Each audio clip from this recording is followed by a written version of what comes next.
आदाब, नमस्कार। मैं हूं अजरा और आप देख रहे हैं मंथन टुडे।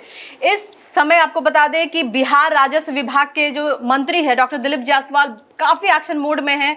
2 अधिकारियों के खिलाफ कार्रवाई हुई है और आपको यह भी बता दें कि इससे पहले 60 अधिकारियों पे कार्रवाई हुई थी। कुल मिलाकर 62 अधिकारियों पे कार्रवाई हो चुकी है विभाग के तरफ से। तो क्या लगता है कि इससे भ्रष्टाचार खत्म हो जाएगा? आने वाले दिनों में जनता को इससे फायदा होगा? इन्हीं सब संदर्भ में हम बात करेंगे। वैसे हमारे सहयोगी उस्मा है, बहुत बहुत स्वागत है उस्मा। शुक्रिया अजरा। उस्मा, क्या कहिएगा कि 2 अधिकारियों पे कार्रवाई हुई है? जी अजरा, बिल्कुल आपको बता दें कि 2 अधिकारी जो हैं उन पर जो है वो कार्रवाई की गई है। पहला जो अधिकारी हैं उनमें ज़मीन के जो है बदले जो परिमार्जन करने और फर्जी जो है परिमार्जन और अवैध जो दाखिल खारिज है और सरकारी जो डीजल है उसका जो निजी इस्तेमाल और दलाल रखने जैसे जो है बहुत बड़े आरोप है। और दूसरा जो मामला है वो फाइल को वर्षों तक जो है लटकाने का है। ये सिर्फ 2 नाम नहीं अजरा, ये बताते हैं कि राजस्व विभाग की सबसे बड़ी बीमारी क्या है। बीमारी तो यही है ना, फाइल रोकना, नियम तोड़ना और आम आदमी को जो है यहाँ पे परेशान करना। सरकार इससे सरकार क्या लग रहा है, सरकार इसको उपलब्धि बता रही है। लेकिन यहाँ पे मैं पूछना चाहती हूँ, अगर सिर्फ 1 महीने में 62 अधिकारी और कर्मचारियों के अगर इसके दायरे में आए हैं तो ये सफलता नहीं बल्कि पूरे सिस्टम की जो है यहाँ पर पोल खोलने वाली बात है।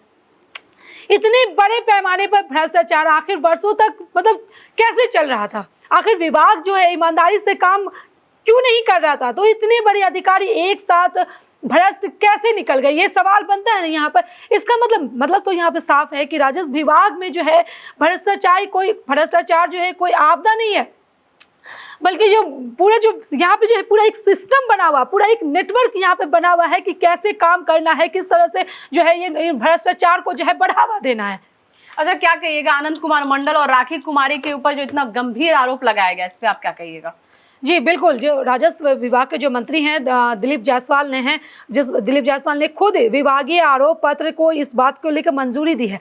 आनंद कुमार मंडल जो है वो सुपौल सदर के जो है वो अंचल अधिकारी हैं। अजरा आपको बता रहे हैं उन पर जो है परिमार्जन जैसे के बदलने, जमीन खरीद, अवैध जो दाखिल खारिज है कराने का जो बातें होती है और फर्जी जो परिमार्जन करने के, निजी वाहन में सरकारी डीजल का इस्तेमाल करने जैसे जो और सबसे बड़ा मुद्दा दलाल रखने का जो जैसे गंभीर आरोप उन पर गए हैं।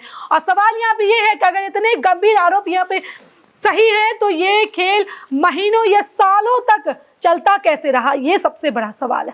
क्या विभाग को पहले कुछ पता नहीं था या फिर सबकी आंखें बंद थी? फारबिसगंज का भी एक है जो तत्कालीन जो अंचल अधिकारी है राखी कुमारी का भी आपने बात किया, तो राखी कुमारी पर जो है बंदोबस्त जो रद्दीकरण के जो मामले हैं, अनावश्यक जो देरी करने का आरोप है उस पर लगे हैं।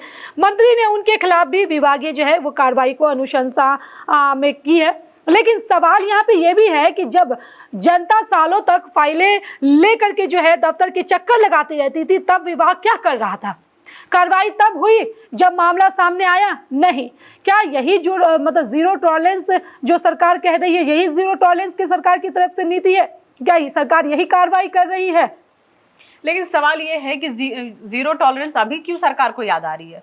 हाँ, ये सबसे बड़ा सवाल है यहाँ पे कि आज मंत्री जीरो टॉलरेंस की बात कर रहे हैं अजरा, लेकिन जनता अभी भी यही सवाल पूछ रही है कि पहले टॉलरेंस किसका था? अगर 12 जून को 8 अधिकारियों पर, 19 जून को 10 अधिकारियों पर जो है और अब तक महीना हो गए 62 लोगों पर जो है कार्रवाई करनी पड़ रही है, तो इसका मतलब साफ है कि ये जो है लंबे समय से जो यहाँ पे भ्रष्टाचार चलता आ रहा है और सिस्टम पहले से मजबूत यहाँ पे जो है यहाँ पे दिखाई जरूर दे रही है। ठीक है, जिस तरह से कार्रवाई हो रही है, सरकार कार्रवाई कर रही है, ये अच्छी बात है, लेकिन सवाल यहाँ पे बहुत सारे जो है उठते भी हैं। यहाँ पे सवाल ये भी है उस्मा कि क्या लगता है कि सिर्फ जो सस्पेंड करने से भ्रष्टाचार खत्म हो जाएगा? बिल्कुल भी नहीं। निलंबन जो है शुरुआत हो सकता है, समाधान नहीं हो सकता। जनता अभी भी ये बात जानना चाहती है कि जिन अधिकारियों पर जो है भ्रष्टाचार के आरोप लगे हैं अजरा, क्या वो वो सही पाए गए हैं? तो उनमें से जो है सरकारी जो नुकसान हुआ है क्या वो भरपाई हुई? नहीं हुई। कितने पे FIR हुई? नहीं हुई। कितनों की संपत्ति की जांच हुई? अभी तक नहीं हुई। और कितने को नौकरी से बर्खास्त नहीं किया गया? बहुत लोगों को। अगर सिर्फ निलंबन होगा और कुछ महीने बाद बहाली हो जाएगी तो भ्रष्टाचार भ्रष्टाचार कैसे रुकेगा, आप खुद बताइए ना। राजस्व विभाग भ्रष्टाचार का अड्डा है, बहुत बड़ा अड्डा है, क्योंकि जमीन का हर काम, दाखिल हो, खारिज हो, परिमार्जन हो, जमाबंदी हो, बंदोबस्ती हो, जितने भी काम होते हैं आम आदमी मतलब मजबूर है जाने के लिए। यही मजबूरी भ्रष्ट लोगों की कमाई का जरिया बन चुका है। दलालों का नेटवर्क, फाइल रोकना, पैसे लेकर के काम करना, मतलब गलत दाखिल खारिज, परिमार्जन जैसे जो शिकायतें जो सालों से यहाँ पे आती रही है अंचल में, अगर मंत्री आज भी कार्रवाई करे ना हजरात, तो ये मतलब स्वीकार करना होगा कि विभाग में ना बीमारी, ये बहुत बड़ी गहरी बीमारी है। मंत्री आज भी कार्रवाई करे तो ये भ्रष्टाचार बहुत हद तक कम हो सकता है। अच्छा, क्या कहिएगा, पिछले जो मंत्री थे और अभी जो वर्तमान में मंत्री, उनमें क्या फर्क है? देखिए, अगर वर्तमान मंत्री की अगर बात करें तो अब जो है भ्रष्टाचार के खिलाफ सख्ती तो हो रही है, आप भी देख रहे हैं।